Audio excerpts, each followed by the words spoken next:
il y a au vie portable et assis tu m'as permis d'avoir le bien bon.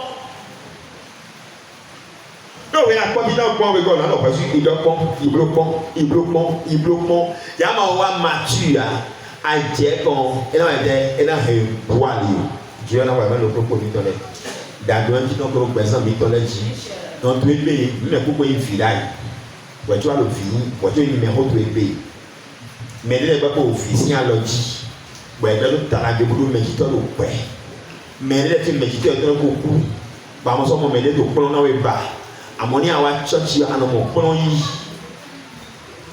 yi même qui t'en le milieu devoir ou non to fi mi t'en le en church mais ni ma c'est toi ya et là c'est 18 ans ni ma c'est 18 ans dirait et c'est yawe non de la so ouais ni ma c'est yawe non mais là quoi ko to wani na le jibo hasina ta quantité même le titre ni non ni ni yamblo ni non peut-être mais non on est en ya ni a ko le pique-nique bon trop il va chercher mon Dieu pour me donner mon frère il fait des voyages sur le temps et on dit que me vieux et moi il est bataille des coups de fille pour mettre tort qui est quoi bon quoi que tort l'eau on met bébé et il faut qu'on le dise dans vie fille a des coups de bébé ancien bébé et ben 150 000 euros mais bouloi bois de l'idée de ton comptable et de comment dire à $1 il est pas yon bien il est des yon et c'est à blanc coup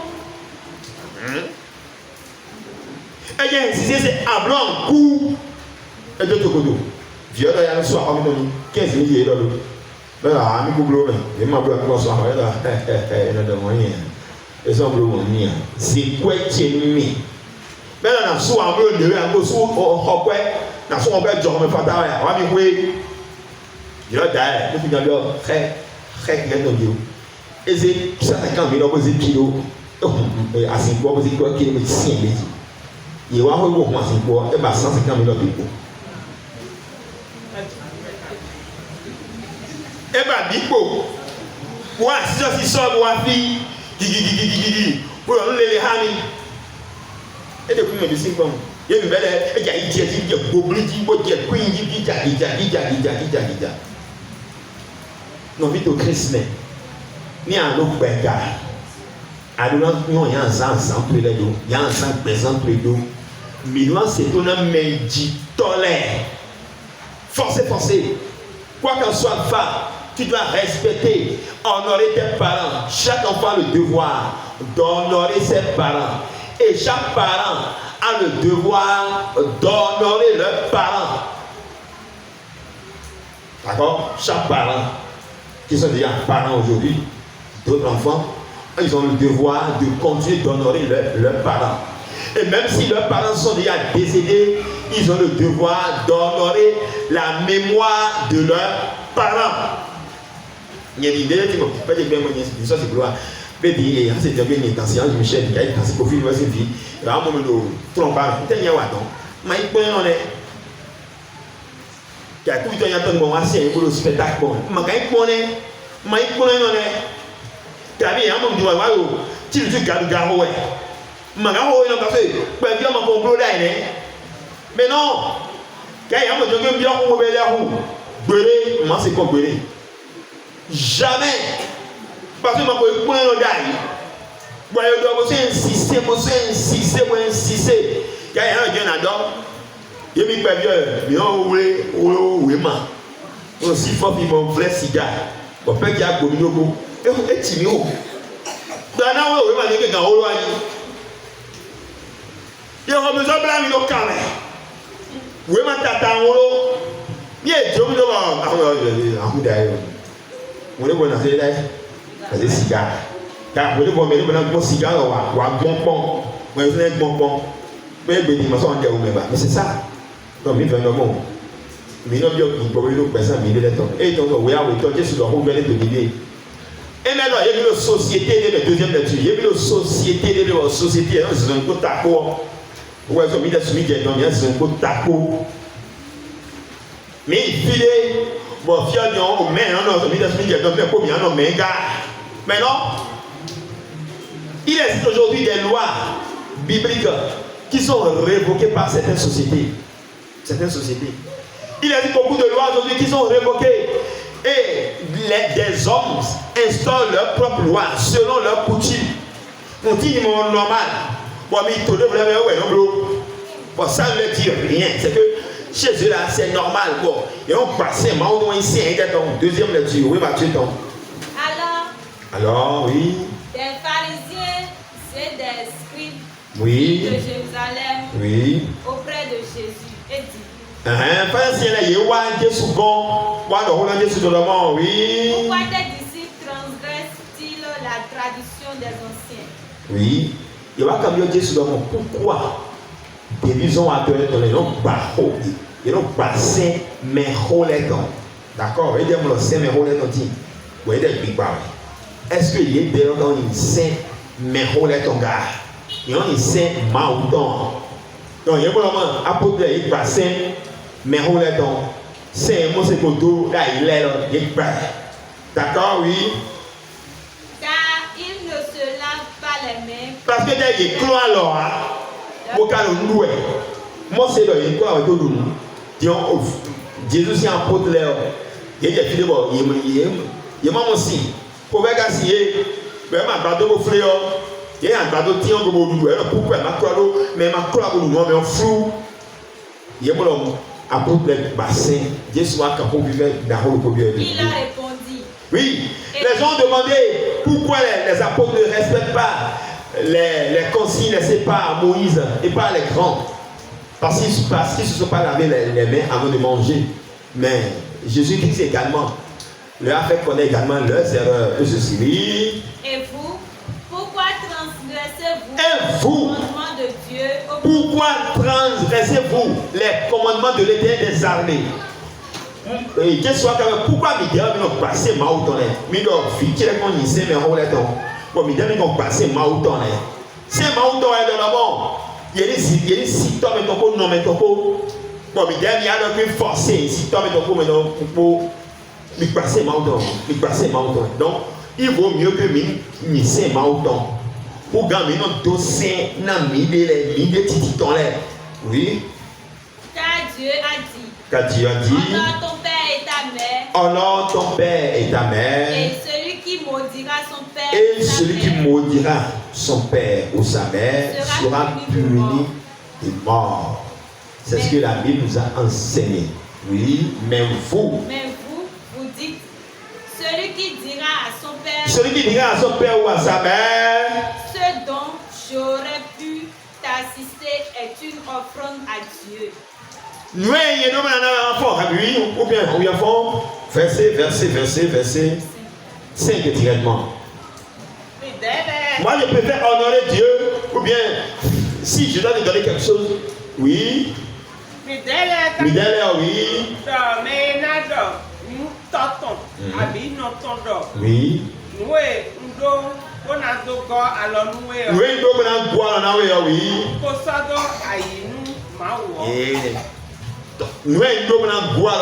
Ce que j'ai à t'offrir, d'accord, à te donner, j'ai déjà fait action de grâce avec ça à l'église. J'ai déjà payé la dîme. Donc l'enfant, toi, qui n'a pas l'obligation de prendre soin de ses parents, d'accord, et il se justifie du fait que, au lieu de prendre soin de ses parents, qu'il a déjà utilisé l'argent pour faire la dîme. Oui, autre est la dîme, autre est d'honorer ses parents, autre est aujourd'hui d'assister ses parents. Car hier, les parents ont investi dans ta vie. Si les parents ont investi en toi, par l'éducation, en te payant la scolarité, en achetant les fournitures, en payant l'université, c'est pour que demain, toi-même, tu puisses les aider également en retour. Et c'est ce que toi-même, tu aurais semé que les enfants feront également pour toi. Aujourd'hui, beaucoup de jeunes n'aiment plus aider leurs parents. Oui. Mais c'est bon. Ni mêler Israël vient de Saint, il est les temps. Ni au Tobio lui. Alors, on va enquête au church. Donc, il y a un church qui est venu, et l'enquête, pendant qu'elle est pour ah, papa, vraiment, toi, tu as vraiment fait des vidéos à mon sentier fort. Amassé qu'à 5 ans, peut-être 1000, pension c'est amassé, non, comme 1600 yen. Ah, papa, ma ou quoi, si tu as un gros ami, tu as d'accord, à 100 tu es bien. Bon, lundi, et puis quoi, le dimanche, à l'air. Lundi, à y banque, à ce qui peut, bah, mais à y peut, à mon temps, on a une ville, vous pouvez, à Jopic, ni si quoi, à la sortie, mais je t'en trouve l'air. Ni ma jiwe d'ailleurs, à nos pères, pas le père de nos pique-nique, l'air, dans le père, nous pouvons. Mais c'est ça pour nous, toi, tu bien, regardez 5 000 euros, faire, moi, il ticket, mon bien, hôtel VIP. Alors, Israël, c'est fallait se c'est dans le monde. Il vient au monde, à quoi tu as pour moi, ils ont besoin d'un quoi, mais tu dois forcer. Ils sont forcés. Jésus donne, elle aura eu le mot, oui. Moi, mais non, pas mal aussi. Moi, mais non, pas mal aussi, c'est un bon, oui. Et pour nous, Rodo, Wendo, au sein, Wendo, les temps. Mais non, tu m'as aussi, c'est un dos. Pour nous, Rodo, Wendo, les c'est.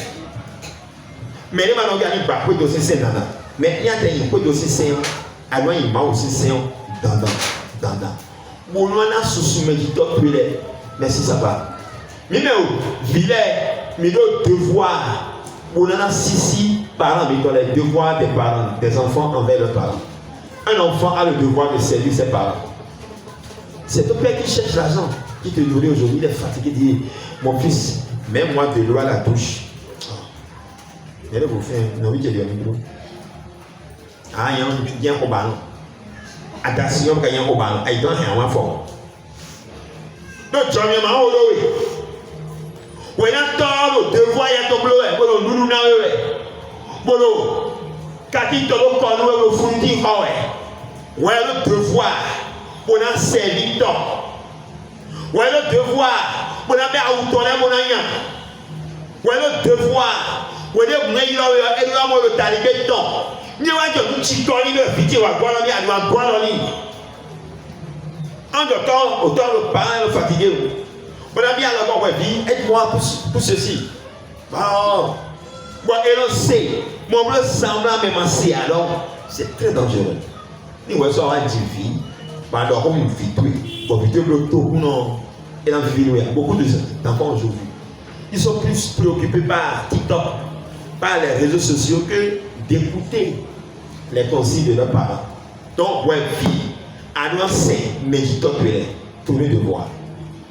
Deuxième devoir, nous allons le tour, notre corps, à nous éviter, obligatoire, tu dois éviter tout ce qui doit rendre tes parents, tu dois les honorer. Troisièmement, nous allons il finit au premier rang, il tope dans notre nom. En a sisi, il y en a sisi, d'autres comme notre bon, en a sisi, il est sous garde. Si tu rencontres de grandes personnes, tu dois les honorer également, les respecter et les mettre à la place de tes parents géniteurs. En ce moment, tu es en train d'honorer tes parents. Mais si tu es un juge, n'importe qui, on dit, mais non, mais si tu es un héros, il ne peut rien. À mon mémoire, on se met en l'homme, à l'autre, mais rien. Il y a quand même, merci, vieux gars. Mais à Domien, mais il doit tuer. Alors, tu es vieux, tu m'en prends carrière. Alors, tu m'en prends. Il prend, vieux, il m'en prend, tu m'en prends. Il prend, tu m'en prends. Ouais, Dieu m'a plan et ouais, Jésus tente pour notre Jésus tu m'as plan Jésus tente pour notre bois. Ouais, Jésus tente pour notre bois. Anan sous tente pour notre bois. Imagine-toi que Ghana le dimanche c'est le meilleur. Mais on est beau faire bon moi. Bon, me là le nom, vivre pas Ezek à tout truc, Ezek à tout truc. Bon, c'est déjà. On va finir. Bah aussi. Bah mon copine aux copines, pas copines, on va venir tout le temps. Mais alors, mais il y a souvent, ça veut dire. Et ouais, elle est en habitant. Car il y a un mois sort, ben un directeur général de FIO. Bon, ouais, même aux yeux, ça n'a pas dit. Ouais. Ah, viens là, tu m'as dit, ah, non, c'est pas fort. Alors, tu te rappelles de moi? Mais non. Il a 10 ans, j'étais à tel endroit. Celui qui était en juillet, là, c'était moi. Donc, il y a quelqu'un de lui. Car quand tu es juré une grande personne le jour là, tu as vu même te battre avec lui, j'étais là, je t'observais, tu viens de fermer les portes. Imaginez-vous que le président Wadaï, quand il était encore petit, il s'est battu. Ou bien il a ingéré talent. Hein? Et moi, il dit aussi, peut-être tout point dans le monde. Bon, mais il y a un peu de bon, alors, il peut aussi amener un homme au ministre. Mais le dossier est un débat. Bon, mais alors, jeune homme, à tout le monde. À ça, on est au Jonké. Il y a un moto, mon portier, j'ai tout pas faire à tout point dans le monde. Alors, peut-être. Joue les. En cabaret, encore des gars. Monsieur le Président, je vous en prie. Donc, j'ai déjà changé. Il y a eu le gouvernement de l'air. Nous avons le soin, et on a rattrapé ton. Le soin déjà. Le passé nous rattrape la plupart du temps. Donc, que nous soyons enfants ou adultes aujourd'hui, nous devons marcher selon les préceptes de l'éternel des armées. Dieu a dit que pour lui, c'est un bien, par exemple, tu es un enfant. Pour un révérend qui gouverne le monde. Il va vous ici, donc. Ni wa ite le kekona igbo so iwe don si to na medito ba ti do pega d'accord moya so e wa ya ma se to medito be ba sa be go se de do anu ke pe bi bo pour mo de bio prelote ama se to medito to di ba ako e ako do ma o don bleu bon pe pe ye de di c'est parce que be ya za le soldat yo do ki ho we be. Bon, tu vas se voir sort, bah regretter passer tout.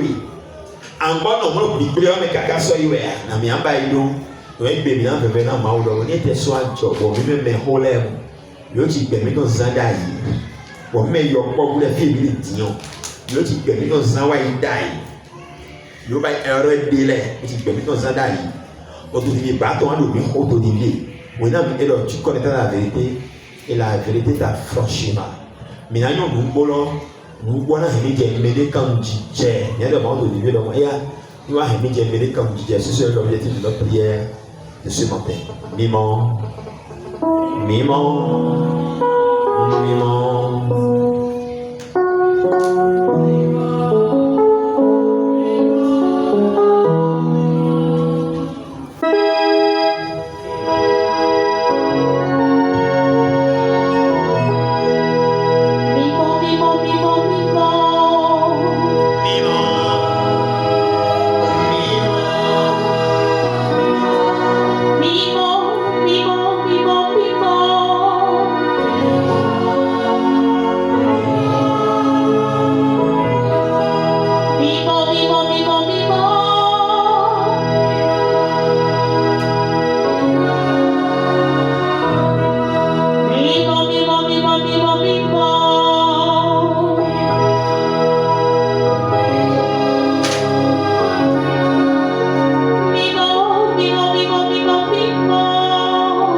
Tout le monde c'est un méditeur bon. Mais un peu mais alors tu n'as deux jours passer nous ma de que quoi t'aimer là oui non moi c'est tout un méditeur mais comment aller pour battre mi ho les sort ouais ton cœur Seigneur pardonne toutes les iniquités que nous avons commises en ne respectant pas les préceptes de nos parents et nous pardonner aujourd'hui ces iniquités que nous avons commises et Jéhovah Jésus-Christ Saint le chef papa moi de donner bien quoi oui non moi c'est tout un méditeur qui va gagner oui non il met tout au ouais bon pour pas vivre. Et ya baba tu es béni Jésus Christ Nazareth so wa ton cœur autant so wa ton cœur le niveau béni que Jésus Christ Nazareth ton amen mais alors ma de dans moyen ma donner que bigo wa na to pe mi ma se to na méditeur to dire bon ba e to na do bi ko ko pe mi to do wulu o wa no he vote la do bi o pe examen to ya he vote la do bi o pe examen to be ya ole Jéhovah Jésus Christ c'est le chef tout le monde c'est na méditeur si parler de nous ouvrir pour présenter de wulu Jésus allait voir les gens de l'idée pour prier God Jésus Christ Nazareth amen alors mais on a no to e mi na mi de yo baba et a tout le monde c'est la méditeur Jésus malo to e anami tout le monde c'est une méditeur quand on a to me de est-ce que tu vois Whether we do kind mine, Bang Pop no go. Or Bono Mauna, but do kind man to see the people on the bone. Go on Paraku. From our program, go Paku. I don't know the Mohos of Paraku. Moha Dasa. Ye young Dasa, also Dasa way Niger, going Niger, the Fufu, I don't do it. Remember to it. I wish it's that. The Amazon to buy. Why are people to Amazon to Mount now in Bar? Why are they hobble and they can't of Peter out Paris? Why am I Paris to pass there? I'll do our musicians so. I'll do no play one penny. Okay, I'll be a prostitute. Y'a dit en Chine, les Wallons, par exemple, à copier, au Gatorade, au Bentos et Chirego, les raisons à pas pour Hobon. Donc, par exemple, le Goulou, il y a le monde de vie, ou il y a un comédien, le dominant comédien, mais c'est une vidéo, Babang, de Trébé, comme présenter Cordo, ou à lèvres, ou comme présenter Cordo, et à Jéhovah, Jésus-Christ, Saint-Michel, pour qu'on Jésus dans le jour, en fait, il y a un comédien, une vidéo, Papa, comédien, Trébé, pour voir même que Jésus-Christ, là, on dit Amen. Mais vers mes reconnus corrigés. Oui, non, mais il faut se sentir bien, prophétique de bon. Non, mais ma sorte de benka. Car il y a au coup tourné au bien de au coup tourné, mais son faux benpeton. Gardez les bouclaoui. À de Bible, à type de Bible au cousin, à de ben, si pas de Bible au cousin, quand il y a bé. Ben, il y a un gros lettre de Yolo, quand il y a bé. Mais là, ça se doit après. Ton niveau de Dieu est à boire, mais ton niveau. Et on tient à l'heure, mais Dieu est dit, il y a un tas de pas ici, c'est non. Dieu est sorti. Demande des apôtres la rémission de tous tes péchés devant l'Éternel des armées. Confesse tes péchés, tu seras sauvé.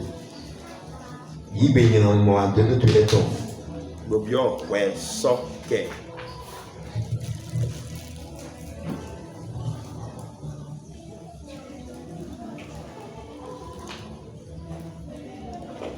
Boya ta o tule je pe bi o pon bo bi azon e bo yo so ba la fa wo he no he azon ko na mi he azon ko na we to dide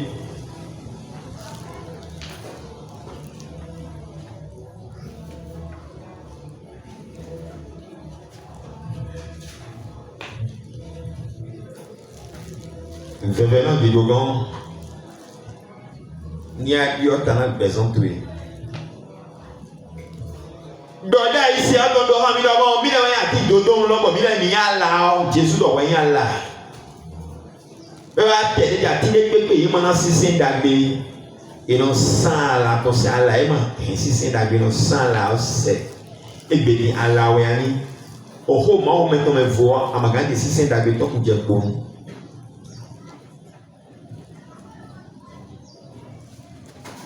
Venant ma ou de dans mon minimum vous un saint con béblo un saint drang béblo et nous on dit so gagne saint d'aller to sai ton là bio